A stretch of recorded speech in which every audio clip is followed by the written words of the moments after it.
ابتدا میں حضرت رابعہ بصری کے حسن و جمال کی دھوم مچی ہوئی تھی، مگر جوانی کے شب و روز انہوں نے یاد الہی میں گزار دیے۔ ان کے چہرے پر پاکیزگی کا ایک ایسا نقاب تھا کہ دیکھنے والوں کی نگاہیں خود بخود جھک جاتی تھیں۔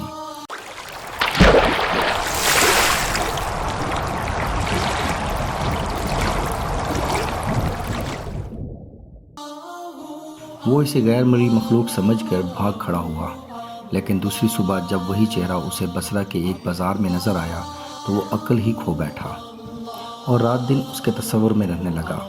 آخر دل کے ہاتھوں مجبور ہو گیا تھا تو لوگوں سے پتہ پوچھتا ہوا حضرت رابعہ بصری کے گھر جا پہنچا۔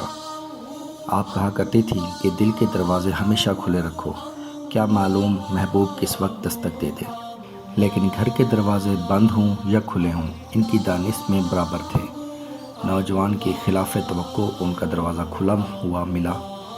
اس نے اپنے دل کی دھڑکنوں پر بڑی مشکل سے قابو پایا۔ رات کا وقت تھا، اندر چراغ روشن تھا۔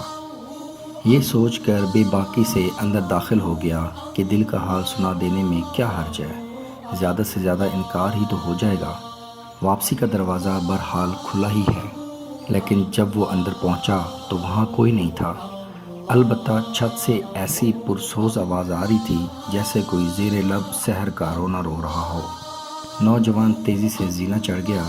حضرت رابعہ بصری عشاء کی نماز سے فارغ ہو کر ثنا خوانی کر رہی تھیں۔ پروردگار ستار روشن ہو گئے تھے، لوگ سو گئے، بادشاہوں نے دروازے بند کر لیے۔ ہر محب اپنے محبوب سے محور راز و نیاز ہے اور میں تیرے سامنے کھڑی ہوں۔ نوجوان پر سکتہ طاری ہو گیا۔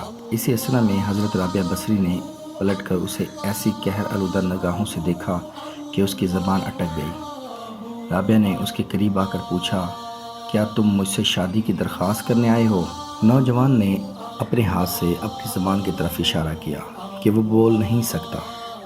حضرت رابعہ بصری نے کہا، اس سے پہلے کہ زبان کی طرح تیرا دل بھی چپ ہو جائے، تو جس راستے سے آیا ہے اسی راستے سے لوٹ جا۔ نوجوان صرف آنکھوں سے التجا کر سکتا تھا کہ نیک خاتون میری گویا مجھے واپس دے دیں، میں تیرے مرتبے سے واقف نہیں تھا، مجھ سے غلطی ہوئی، مجھے معاف کر دے۔ لا علمی ہمیشہ قابل معافی ہوتی ہے۔